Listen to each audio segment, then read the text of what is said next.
ऋषि ने मेरा परिचय दे ही दिया है।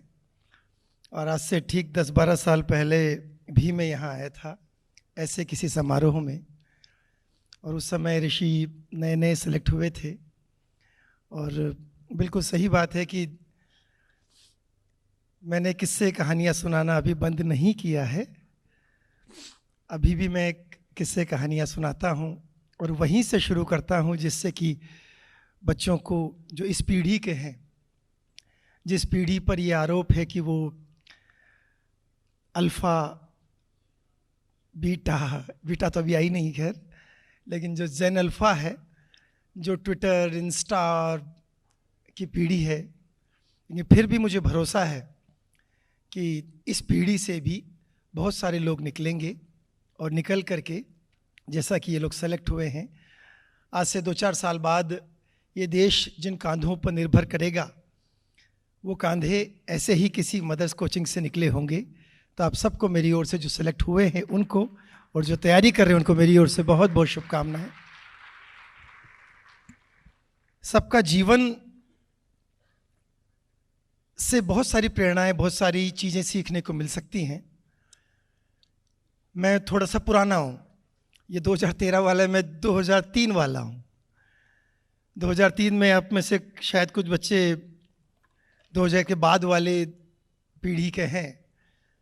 मैं 95 में जयपुर आया था, और बिल्कुल सही बात है, मैं नारायण सिंह सर्किल पे आकर के 15 साल का एक बच्चा जो कि एक सपना लेकर के आया कि उसको आईएएस बनना है और कुछ नहीं, दूसरा कुछ नहीं, सिर्फ आईएएस। तो सब लोग कहते हैं कि बैकअप प्लान तो होना चाहिए ना, पर उस बच्चे के मन में कोई बैकअप प्लान नहीं था।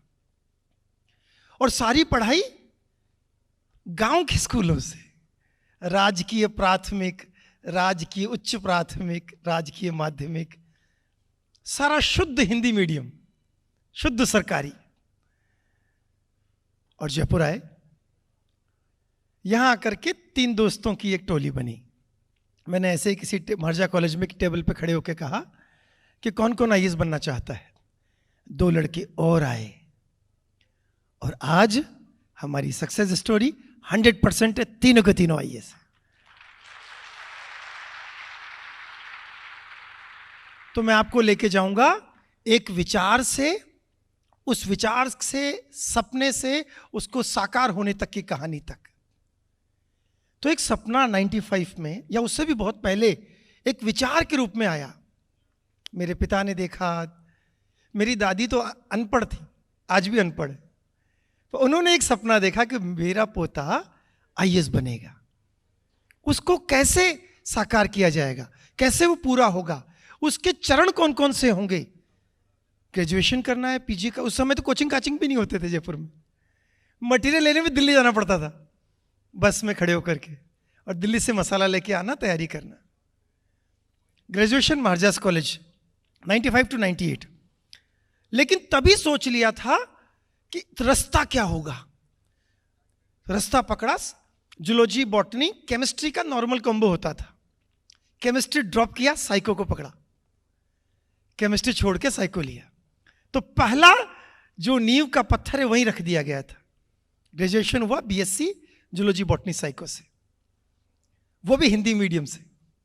मैंने ग्रेजुएशन नहीं किया, मैंने स्नातक किया प्राणी शास्त्र और वनस्पति शास्त्र, मनोविज्ञान में। अब कट्टू आता है पीजी, 55 लड़कियां और 5 लड़के। तो टीचर ने पूछा, भाई तुम में से कोई हिंदी मीडियम तो नहीं है ना। मेरा हाथ खड़ा करने का मन नहीं हुआ, और गलती से इंग्लिश मीडियम अपने हाथ पड़ गया। तो पीजी कैसे कैसे करके एमएससी इन क्लिनिकल साइकोलॉजी पूरा हुआ। लेकिन तब तक ये पता लग गया था कि आईएएस में हिंदी मीडियम वालों को, तो आज का जमाना नहीं था, आज तो हिंदी मीडियम वालों को भी ठीक ठाक, अभी भी फिर भी 50-55 ही हो रहे हैं। तो आईएएस इंग्लिश मीडियम में देंगे, ये सोच लिया था। सारी तैयारी हिंदी मीडियम से, सारी बुक्स हिंदी मीडियम की, लेकिन आईएएस का मेंस इंग्लिश में लिखेंगे। ये कैसे पॉसिबल है? और टीचर्स भी नहीं है, कोचिंग भी नहीं है। तो उस समय खुद को वापस से संयत किया, इकट्ठा किया, और 20-21 साल का लड़का जिसने पहली बार आईएएस दिया, फर्स्ट अटेम्प्ट।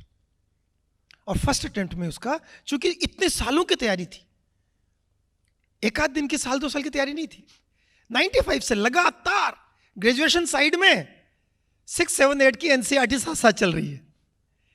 जो 6 मेन कंपोनेंट हैं, history, geography, polity, science and tech, economics and current affairs, इन 6 कंपोनेंट की लगातार तैयारी चल रही है कई वर्षों तक। जो मैं हमेशा कहता आया हूं कि जीवन की बगिया में कुछ भी निष्प्रयोजन नहीं होता, उसका प्रयोजन है। आप आए हो इस दुनिया में, कुछ ना कुछ वजह है उसकी। आपको वो मिले जो आपने चाहता नहीं चाहता, वो अलग बात है, लेकिन कोई ना कोई लक्ष्य तो आपका भी होगा। ईश्वर ने कुछ ना कुछ वजह से आपको भेजा है, तो आपके हाथ में है मेहनत करना। बस मेहनत करते चलो। वो कब कौन से प्रसून में पुष्पित होगी आपको नहीं पता, कब जाकर के वो सुरभित होगी आपको नहीं पता। आप लगातार करते चलो बस। तो 95 to 2001, 6 साल तक हम लगातार जो तैयारी कर रहे थे, तो फर्स्ट अटेम्प्ट में हमारा आईएएस प्रीलिम्स हो गया। अब देखिए किस्मत का खेला कैसे कैसे होता है। 2000 में आरएस आती है और मैं आरएस नहीं दे पाता हूं क्योंकि मैं 21 साल का नहीं था। तो हमारे कुछ दोस्त आरएस बन गए, उनमें से 2 टुकड़े हो गए, 2 ग्रुप्स। एक वो जो आरएस बनने के बाद भी अच्छे से बात करते थे, एक वो जो अच्छे से बात नहीं करते थे, क्योंकि वो आरएस बन चुके, हम कुछ नहीं थे, हम स्टूडेंट थे। तो ओटीएस में कुछ जो अच्छे से बात करते, उनसे हम भी अच्छे से बात कर लिया करते थे। पर ये सपना जरूर देखते थे कि चिंता मत कर, एक दिन आएगा, ये ढंग से बात करेंगे, होगा। वो हुआ। आरपीएससी की घास पे बैठ करके जब मेरे 2 दोस्त, चूंकि मैं 21 का नहीं हुआ था, वो 21 के हो गए थे, वो जब इंटरव्यू देने गए थे, तब ये सपना देखा था कि अगले साल यूपीएससी की घास पे बैठेंगे, और वो हुआ। वो मेरे 2 दोस्तों का नहीं हुआ, मेरा हुआ था फर्स्ट अटेम्प्ट में। फर्स्ट अटेम्प्ट में प्रीलिम्स हुआ, मेंस हुआ, इंटरव्यू तक गए, तो यूपीएससी की घास पे बैठे तीनों दोस्त।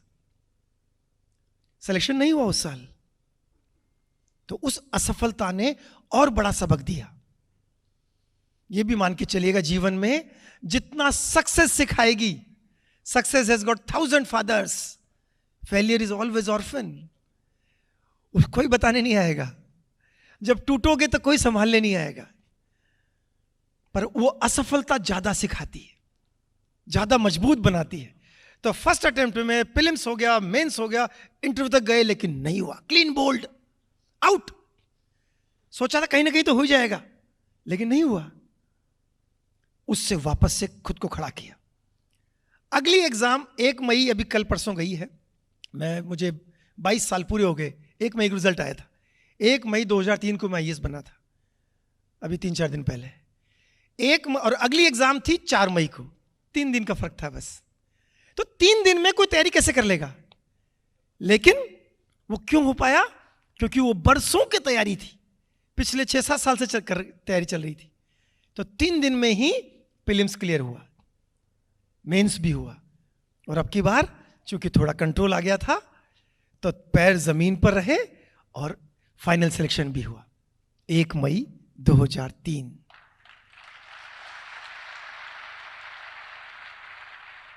टेबल के उधर से टेबल के इधर तक का जो सफर है, जो मदर्स के सहयोग से आप लोग पार करते हो, किया है बहुत लोगों ने आज, सफर उसके बाद चालू होता है।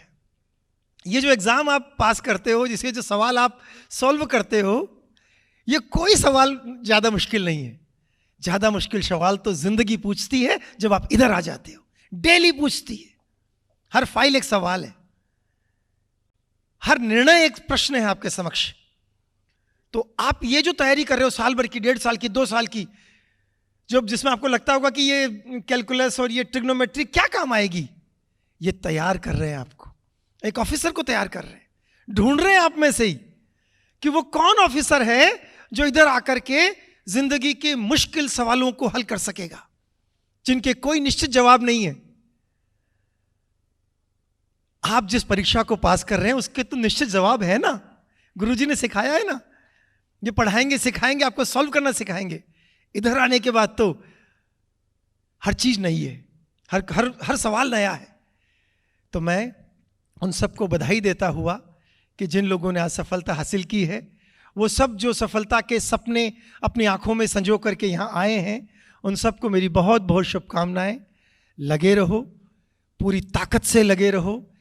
जिंदगी में डेडिकेशन और कमिटमेंट ये कभी मत छोड़ना। इतना पोर करो अपने आप को, इतना उंडेल दो बिना किसी डिस्ट्रैक्शन के। ये बात सच है कि हमारे ज़माने में मोबाइल शोबाइल कम होते तो थे, लेकिन इंस्टा, व्हाट्सएप, फेसबुक ये सब नहीं होता था, तो डिस्ट्रैक्शन कम थे, लेकिन फिर भी थे। आपको चूज करना है कि मैं इन सबको साइड में रख करके कुछ घंटे मेरी पढ़ाई के हैं, इस समय में सिर्फ और सिर्फ पढ़ाई करूंगा, और इतना टूट के करूंगा कि जो भी एग्जाम है उस एग्जाम को मैं फर्स्ट या सेकंड है जो भी आपने सोचा खुद के लिए, उसमें क्रैक करके रहूंगा। इधर के लोग लेने को बैठे हैं, सरकार तो चलानी है ना भाई। वो ऋषि ने बिल्कुल सही कहा, इंटरव्यू में इनके 10 का ग्रुप था, हमारे 5 का ग्रुप होता है आईएएस में, 5 एक साथ गोले में बैठते हैं। तो जो मेरे से पहले 4 गए, वो वापस आके बोले कि डरना मत, जोर से बोलना, डरना मत, जोर से बोलना। तो मैं उनसे कह रहा, बता रहे हो कि डरा रहे हो? मैं जाके वहां थोड़ा ज्यादा ही जोर से बोलने लग गया। 55 मिनट इंटरव्यू चला मेरा। तो लेकिन मुझे अच्छे से पता था कि ये लेने के लिए बैठे हैं, इनको लेना है, ये ढूंढ रहे हैं, ये मुझे इधर से देख रहे हैं, इधर से देख रहे हैं कि ये पतला दुबला सा चश्मे वाला लड़का ये आईएएस मटेरियल है कि नहीं है, इसीलिए उसको देख रहे हैं। मुझे विश्वास था कि नहीं होगा, जरूर होगा, और वो हुआ।